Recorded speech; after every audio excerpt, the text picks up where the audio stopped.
इस वीडियो में हम देखने वाले हैं चैप्टर 4 का एक्सरसाइज 4.2।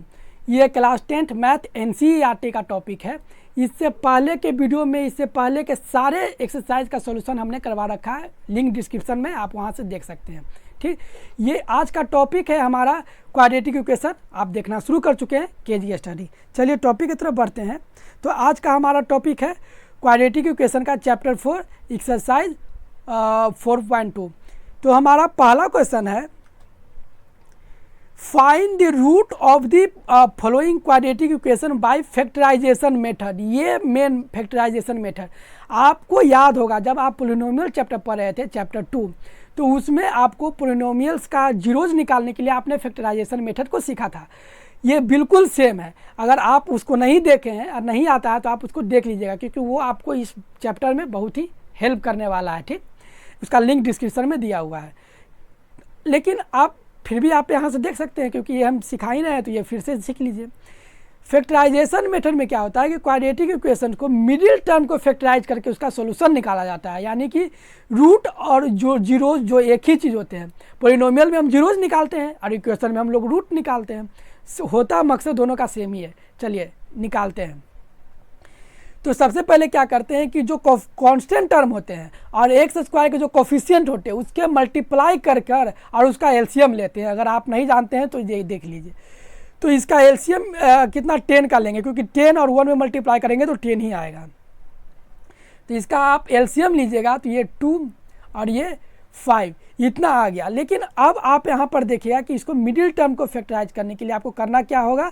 तो सबसे पहले आप इसको लिख लीजिए, x square minus 3x minus 10 is equal to 0।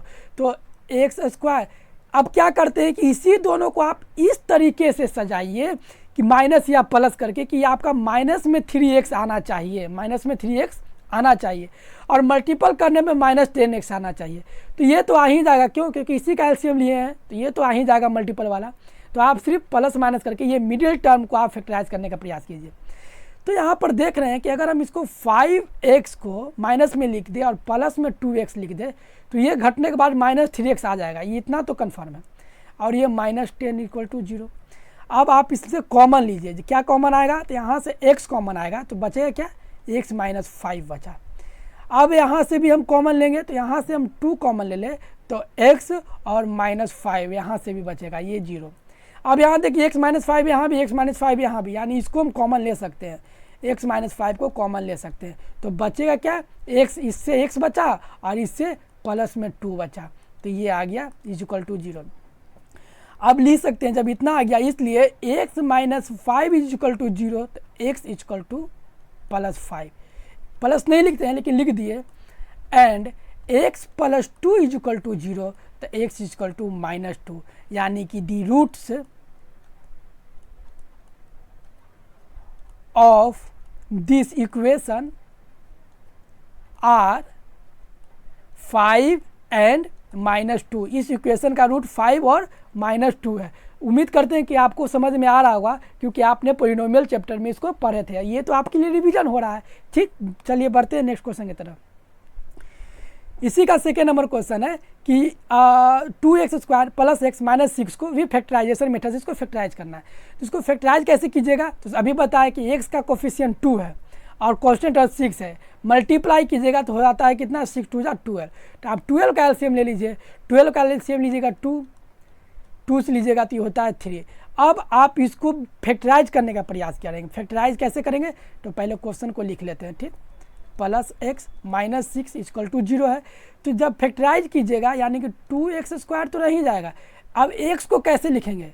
तो यहाँ देखिए 2 2 जा 4, यानी कि हम प्लस में 4x लिख दें और माइनस में ये 3x लिख दें, ये वाला 3, और ये इस दोनों को मल्टीप्लाई करके 4 और ये माइनस 6 इक्वल टू 0। यहाँ देखिएगा 4x में से 3x जाएगा तो ये x आ जा रहा है। ठीक, तो ये इस टाइप से आप फैक्टराइज कीजिए।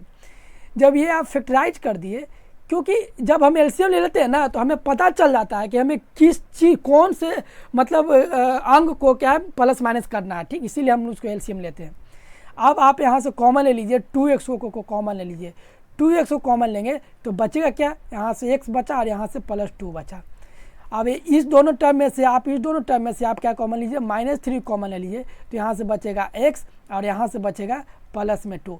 क्यों? क्योंकि ये +2 और ये -3 जब मल्टीप्लाई होगा तो -6 हो जाएगा = 0।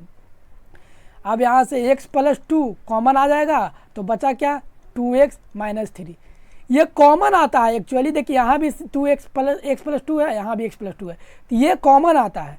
लेकिन जनरली आप समझने के लिए कह सकते हैं कि चलिए एक ब्रैकेट वाले को 1 कर लेते हैं, आप बिना ब्रैकेट वाले को 1 कर लेते हैं, लेकिन असल में होता क्या है, कॉमन होता है = 0। अब क्या कीजिए, इसलिए x + 2 = 0, तो x बराबर -2 एंड 2x - 3 = 0, तो x बराबर 3 इधर आएगा प्लस में और ये बटा में 2 जाएगा, यानी कि the roots of this equation are -2 and 3/2। ये आपका क्या हो गया, आंसर हो गया। चलिए बढ़ते हैं नेक्स्ट क्वेश्चन की तरफ। नेक्स्ट क्वेश्चन है √2x² + 7x + 5√2 = 0। इसको भी मिडिल टर्म फैक्टराइज करना है। तो जब आप इसका मिडिल टर्म फैक्टराइज करने के लिए भी हम क्या बताए थे, इसका जो कोफिशिएंट और कांस्टेंट टर्म, x² के कोफिशिएंट और कांस्टेंट टर्म को मल्टीप्लाई कीजिए। जब आप मल्टीप्लाई कीजिएगा तो ये आपका हो जाता है 5 और √2 हो जाएंगे मल्टीप्लाई होने के बाद, यानी कि 5 × 2 ये हो जाता है 10। अब इसी 10 का आप एलसीएम ले लीजिए, यानी कि 2 और 5। अब आप इसको जोड़िए, कैसे आप इसको मिडिल टर्म को फैक्टराइज कीजिएगा। तो आइए यहीं पर इसको करके देखते हैं। तो ये √2x² तो रह ही जाएगा। अब ये 7x को हमें क्या 7x को हम क्या लिख सकते हैं 2x + 5x। हाँ बिल्कुल लिख सकते हैं, क्योंकि जोड़ के तो 7x आ ही रहा है, और ये प्लस में 5√2 = 0। अब यहाँ से आप अगर √2x को कॉमन ले तो यहाँ से क्या बच गया, x बच गया, और यहाँ क्या बच जाएगा, √2 बच जाएगा। क्यों √2 बचेगा, क्योंकि x तो बाहर निकल गया। अब ये √2 मल्टीप्लाई होकर 2 हो जाता है, इसीलिए ये 2x हो जाएंगे। प्लस आप यहाँ से 5 को कॉमन ले लीजिए तो यहाँ क्या बचेगा, x + √2 बचा, ये 0। अब यहाँ x + √2, यहाँ भी x + √2, ये भी कॉमन आ जाएंगे, तो x + √2, और ये फिर बचेगा √2x + 5 = 0। इसलिए x + √2 = 0, तो x बराबर -√2 एंड √2x + 5 = 0, तो x बराबर -5/√2। ये आपका आंसर हो गया, यानी the roots of this equation are -√2 and -5/√2। ये आपका इसका क्या हो गया, रूट हो गया, ठीक। और यही इसका आंसर हो गया। देखिए कितना आसानी से हमने मिडिल टर्म फैक्टराइजेशन से इसको फैक्टराइज कर पा रहे हैं। ये ऐसा किस लिए कर पा रहे हैं, क्योंकि आपने इसको पोलिनोमियल चैप्टर में क्वाड्रेटिक पोलिनोमियल्स को फैक्टराइज करके आपने इसको सीखा था। चलिए बढ़ते हैं नेक्स्ट क्वेश्चन की तरफ। इसी का 4 नंबर क्वेश्चन है 2x² - x + 1/8। अब ये 1/8 है, तो एक काम कीजिए, आप क्या कीजिए कि इसको आप पूरे इक्वेशन में 8 से मल्टीप्लाई कर दीजिए। तो 8 से जब मल्टीप्लाई कीजिएगा, जब पूरे इक्वेशन में जब आप मल्टीप्लाई 8 कीजिएगा, यानी कि क्या लिखेंगे, multiply by 8 in whole equation, तो हमें क्या मिल जाएगा, 16x² - 8x + 1 = 0। अब इसको आप फैक्टराइज कीजिए। तो अभी बताए थे जो x² का जो कोफिशिएंट होता है जो 16 है और कांस्टेंट टर्म 1 है, इसको मल्टीप्लाई कीजिएगा तो हो जाएगा 16। अब इसका आप लीजिए एलसीएम, यानी कि 2, 8, 2, 4, ठीक। अब मिडिल टर्म यानी इस टर्म को करना है फैक्टराइज, तो कैसे करेंगे फैक्टराइज, तो देखिए 16x² क्या -4x - 4x + 1 = 0। ये -4x क्या ये -8x नहीं हो जाएगा, तो इसको देखिए दो टर्म में हमने फैक्टराइज कर दिया। यही तो फैक्टराइज करना रहता है। अब जब हमने इसको फैक्टराइज कर लिया तो अब कॉमन ले लीजिए, यानी कि जब आप 4x कॉमन लीजिएगा तो हो जाएगा 4x - 1, और यहाँ से जब आप लाइन भी कट गया।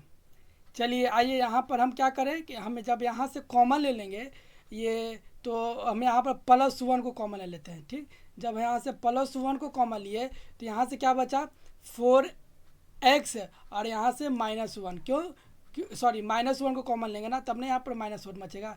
तो ये -1 को कॉमन लिए तो यहाँ से माइनस से बाहर निकल गया तो क्या बचा 4x बच गया, और यहाँ से माइनस और माइनस ये हो जाते हैं प्लस, तो ये हो गया +1 = 0।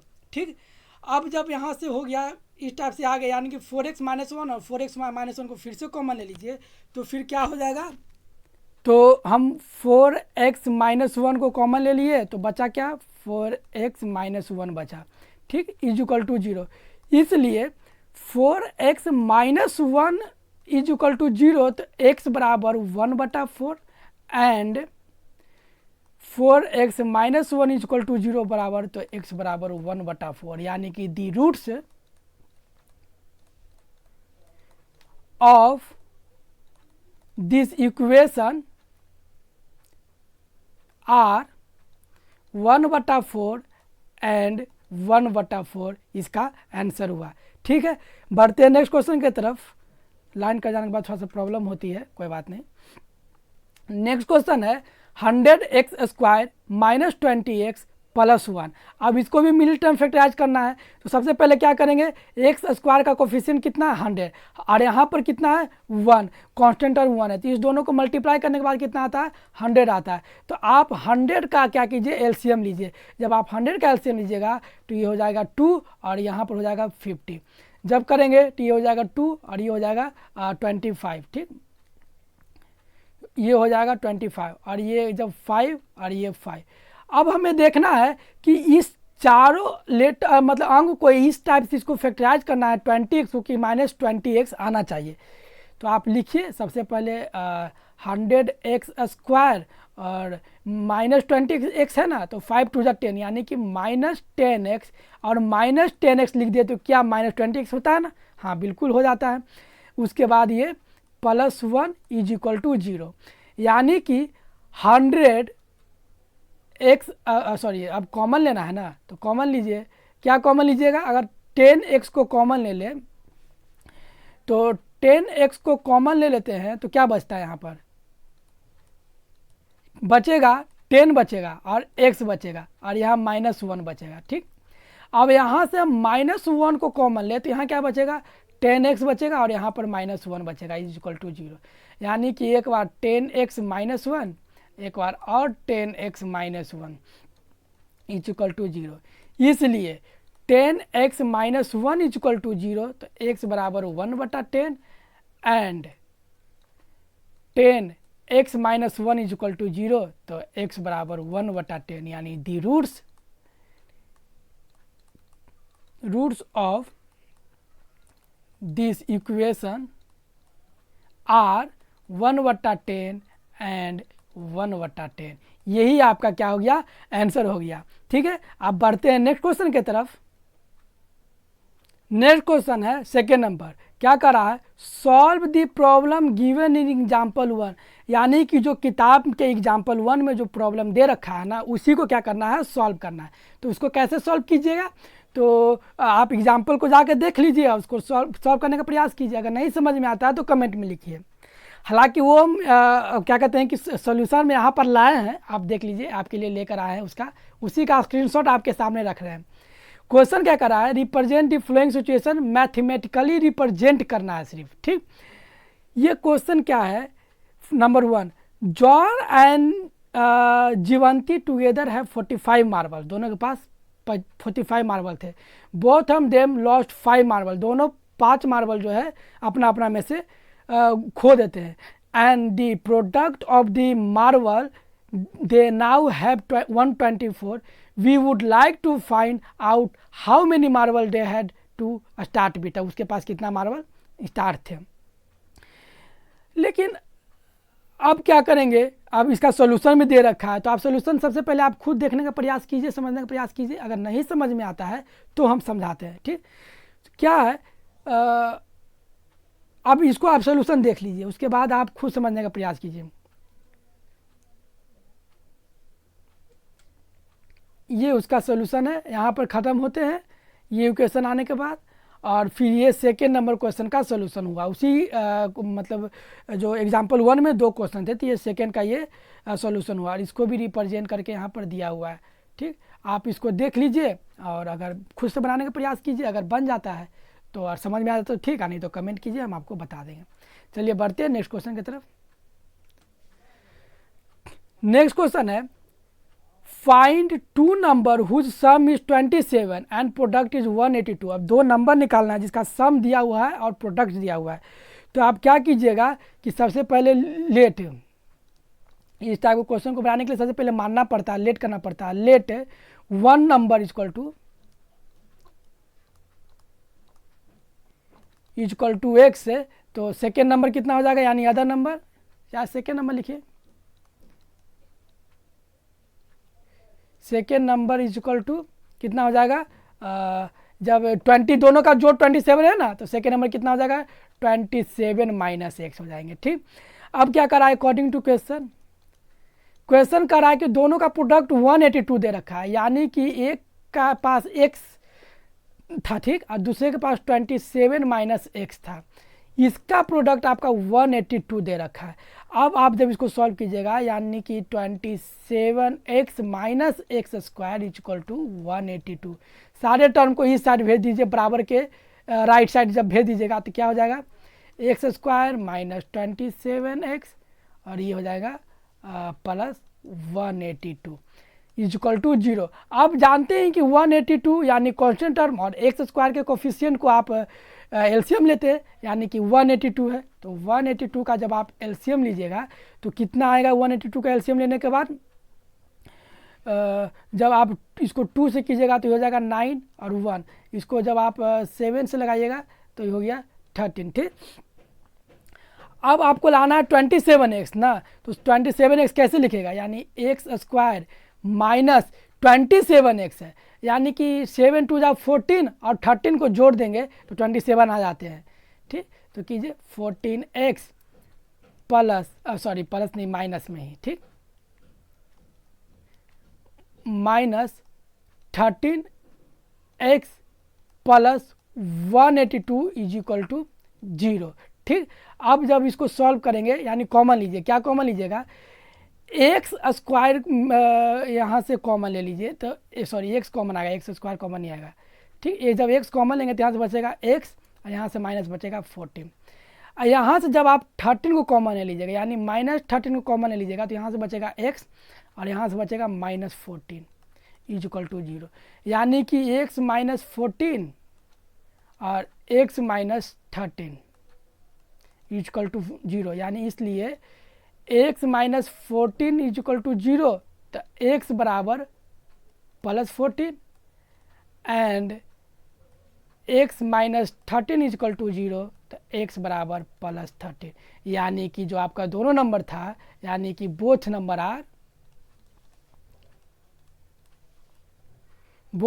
आर 14 एंड 13, इसका क्या हो गया आंसर हो गया। ठीक, आपको समझ में आ रहा होगा, हमें उम्मीद है, अगर समझ में आ रहा है तो आप वीडियो को लाइक कीजिए। चलिए बढ़ते हैं नेक्स्ट क्वेश्चन की तरफ।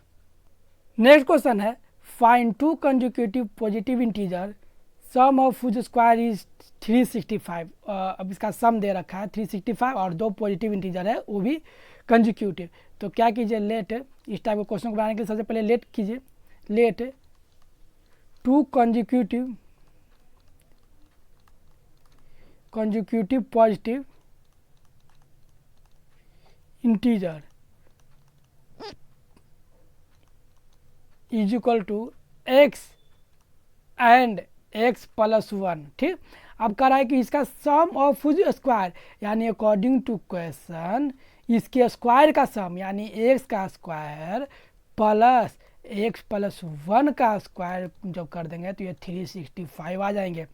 जब इस टाइप से स्क्वायर कीजिएगा तो एक्स स्क्वायर प्लस, इसको स्क्वायर कीजिए तो x square plus 1 plus 2x हो जाएगा इक्वल टू 365, यानी कि ये हो गया 2x square plus 2x plus 1, इस साइड आ जाएंगे तो माइनस 365 इक्वल टू 0, यानी कि 2x square plus 2x -364 is equal to 0। 2 सबसे कॉमन ले लेंगे, तो 2 कॉमन लेंगे तो क्या बचेगा, x square plus x minus 182 is equal to 0। अब जब ये 182 बचा तो 182 का आप एलसीएम ले लीजिए।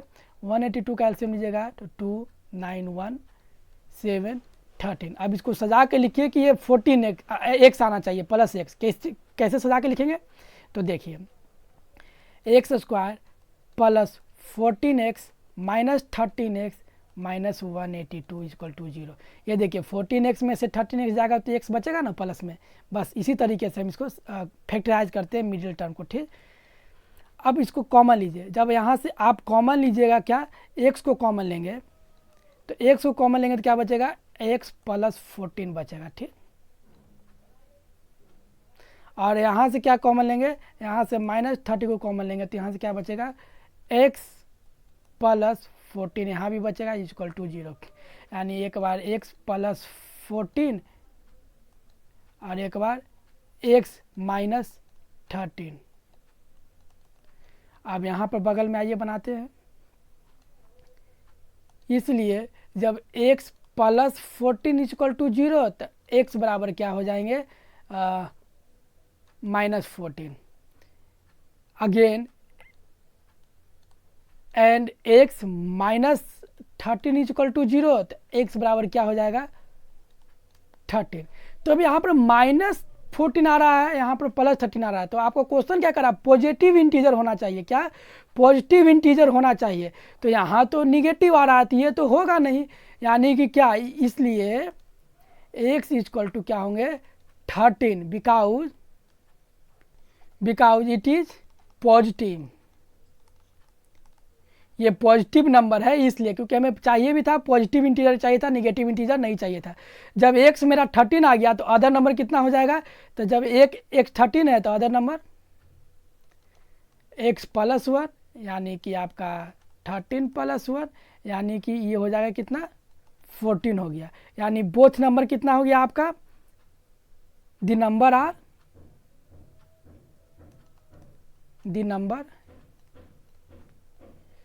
Numbers are 13 and 14। इसका क्या हो गया, आंसर हो गया। देखिए कितना आसानी से हमने इसको सॉल्व किया।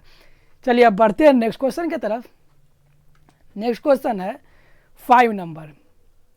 5 नंबर क्वेश्चन क्या कह रहा है, the altitude of a right angle is 7 cm less than it's base, if hypotenuse is 13 तो फाइंड अदर 2 साइड्स। तो सबसे पहले इस टाइप के क्वेश्चन को बनाने के लिए क्या करते हैं कि हम इसको पहले ट्रायंगल एक बना लेते हैं, ठीक, समझने के लिए। तो आइए एक ट्रायंगल लेते हैं।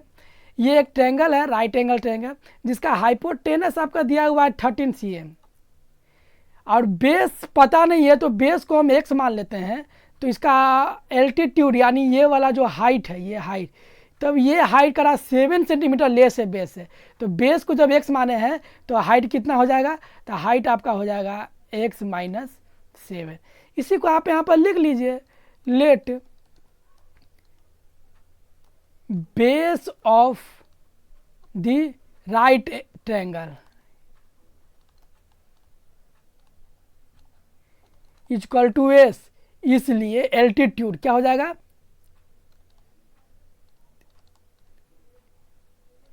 Altitude of this triangle is equal to x minus 7। लेकिन क्या कर रहा है कि इसका हाइपोटेनस 13 दे रखा है। तो आप एक चीज जानते होंगे, क्या जानते होंगे, वी नो डैट, आप जानते होंगे कि परपेंडिकुलर का स्क्वायर प्लस बेस का स्क्वायर बराबर हाइपोटेनस का स्क्वायर होता है। तो परपेंडिकुलर आपका कितना है, x माइनस 7 है, तो इसका स्क्वायर प्लस बेस आपका कितना है, x स्क्वायर बराबर हाइपोटेनस कितना है 13 का स्क्वायर, ये बराबर होंगे। तो जब इसको कीजिएगा तब सॉल्व करेंगे तो कितना हो जाएगा, आइए x square plus 49 minus 7 two जा 14x plus x square is equal to 13 का स्क्वायर करेंगे तो 169 होता है, ठीक। जोड़ दीजिए तो हो जाता है 2x square minus 14x plus 49 -169 is equal to 0। यानी कि जब अब यहाँ से 2 को कॉमन सॉरी पहले उसको कर लीजिए, 2x² -14x, जब इसको आप घटा दीजिएगा तो घटाने के बाद आ जाता है 120 इज इक्वल टू 0। 2 कॉमन लेंगे तो क्या बचेगा, x² -7x -16 इजकल टू 0। यानी कि आपका क्वाड्रेटिक इक्वेशन क्या हो गया, x² -7x -16। ठीक, इसको सही से लिख देते हैं, -16 इज इक्वल टू 0। अब इसी चीज़ को आप यहाँ पर क्या कीजिए, सॉल्व कीजिए, इस इक्वेशन को यहाँ पर सॉल्व कीजिए। तो आइए इक्वेशन यहाँ लिख लेते हैं। क्या इक्वेशन आया है, इक्वेशन आया है x² -7x -16 इजकल टू 0। तो जैसा कि आप जानते हैं कि 16 का हमको एलसीएम लेना है, तो आइए 16 का एलसीएम लेते हैं। तो ये हो गया 2 30 2 15, अब फिर अगर 3 से लेंगे तो ये 5 हो गया। अब इसको 7x कैसे आएगा, अब 7x कैसे आएगा, अब इसको आप लिखिए। तो देख रहे होंगे कि 3 2 जा 6 2 जा 12 में से अगर 5 जाएगा तो 7 हो जाता है। यानी कि x² 7x को लिख सकते हैं -12x + 5x, हाँ लिख सकते हैं। तब तो ये आ रहा है -7x घटने के बाद, अरे -16 इक्वल टू 0। अब यहाँ से जब आप x को कॉमन लेंगे तो क्या बचेगा, x कॉमन ले लिया तो यहाँ से एक x बचा और ये -12 बचा। यहाँ से अगर आप 5 को कॉमन ले लीजिएगा तो क्या बचेगा, +5, तो ये -16 में से 5 निकल गया तो यहाँ भी 12 बच गया इक्वल टू 0। यानी कि x -12 और x + 5 is equal to 0। x -12 is equal to 0 तो x बराबर +12, और जब x + 5 इज इक्वल टू 0 तो x बराबर -5। तो एक चीज़ आप जानते हैं कि किसी भी चीज़ का हाइट या बेस लेंथ जो है वो निगेटिव नहीं हो सकता है। जब निगेटिव नहीं हो सकता है तो ये -5 तो होगा ही नहीं। तो आप क्या लिख दीजिए, thus base of right angle triangle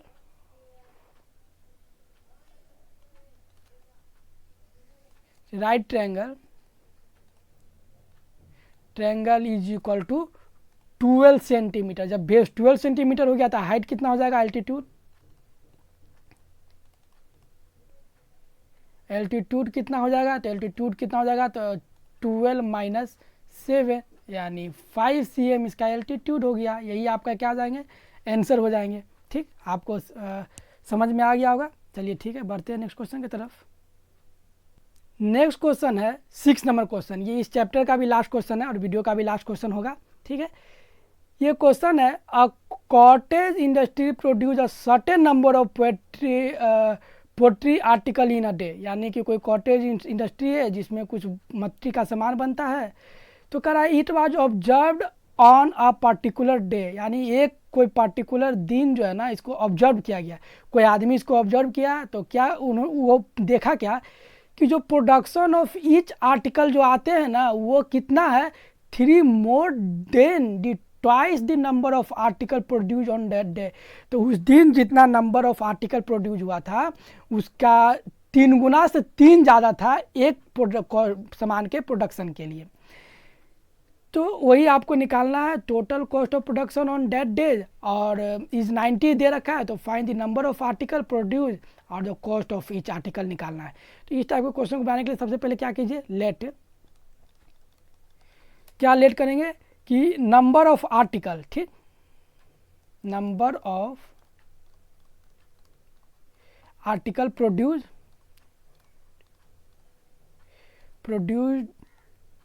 on that day is equal to x। जब उस दिन x प्रोड्यूस हुआ तो कॉस्ट कितना हो जाएगा, कॉस्ट ऑफ आर्टिकल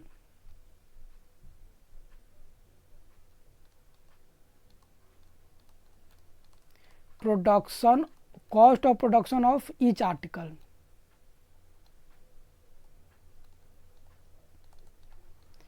कितना प्रोडक्शन कॉस्ट है, तो जितना टोटल नंबर है ना उसके दुगुना से 3 ज़्यादा, यही तो कर रहा है, जितना प्रोडक्शन हो रहा था उससे 3 ज़्यादा है, twice the number of the article produce on that day, यानी जितना नंबर था उसके दुगुना यानी ट्वाइस से 3 ज़्यादा यानी 2x + 3। ठीक है, निकाल लिए। अब आप क्या कीजिए, अकॉर्डिंग टू क्वेश्चन कर रहा है कि टोटल को कॉस्ट कितना आ गया, टोटल कॉस्ट जिनका 90 आया, टोटल कॉस्ट 90 यानी टोटल x आर्टिकल प्रोड्यूस किया, एक आर्टिकल को प्रोड्यूस करने में 2x + 3 रुपया लग रहा है, तो टोटल इसको 90 रुपया लगा। आप इसको कीजिए तो 2x² + 3x - 90 = 0, ये मेरा क्वाड्रेटिक इक्वेशन हो गया। अब इसको करना है सॉल्व, तो इसको चलिए लाइन आ गया अब। ठीक, बहुत देर के बाद लाइन भी आ गया, चलिए ठीक है कोई बात नहीं। अब जब ये 90 का एलसीएम नहीं लेना है हमको, एलसीएम लेना है 180 का। क्यों? क्योंकि कांस्टेंट टर्म 90 है और ये x² का 2 कितना है, तो ये कांस्टेंट कितना है, कोफिशिएंट 2 है, तो इसको जब कीजिएगा तो ये हो जाता है 180। 180 को जब 2 से एलसीएम लगाएंगे तो ये हो जाएगा 90। अब इसको साफ से लिख देते हैं। ठीक, तो ये हो जाता है 90, फिर 2 से लगाएंगे तो ये हो जाएगा 45। अब क्या करेंगे, फिर इसको 3 से लगाएंगे तो ये हो जाता है 50। अब आप इसको मिडिल टर्म को कीजिए फैक्टराइज, तो कैसे फैक्टराइज कीजिएगा, तो 2x इसको सेम उतार देंगे, 3x चाहिए ना, तो यहाँ पर देख रहे हैं कि 3 2 जा 6, 6 2 जा 12, यानी कि +15x से -12x अगर घटा देते हैं तो ये +3x आ जाता है। ठीक, ये -19 = 0, यानी कि अब यहाँ से आप कॉमन लीजिएगा। क्या कॉमन लीजिएगा, तो आप यहाँ से देख रहे हो कि x कॉमन लेते हैं तो क्या बचता है, 2x बचता है, और यहाँ से 15 बचता है।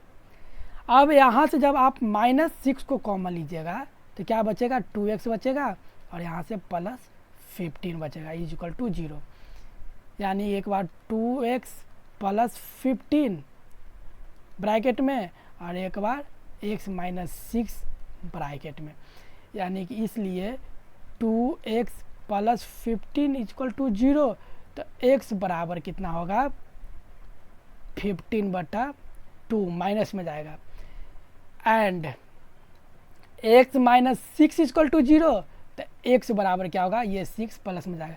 तो एक चीज़ आप देख लीजिए, क्या किसी भी दिन कोई भी सामान अगर प्रोड्यूस करेगा, आर्टिकल जो एक दिन में x है, तो क्या वो निगेटिव में कोई प्रोड्यूस कर सकता है, निगेटिव में प्रोड्यूस नहीं कर सकता है। इसलिए ये जो निगेटिव जो आ गया -15/2 ये नहीं होगा, मेरा x का वैल्यू क्या होगा, प्लस वाला 6 होगा। ठीक, अब आइए, जब प्लस वाला 6 हो गया, यानी कि क्या लिख सकते हैं आप यहाँ पर,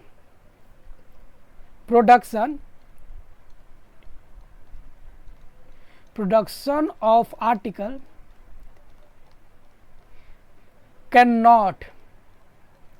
can't be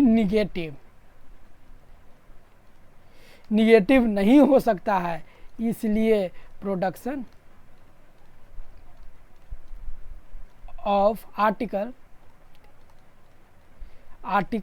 on that day = 6 and cost of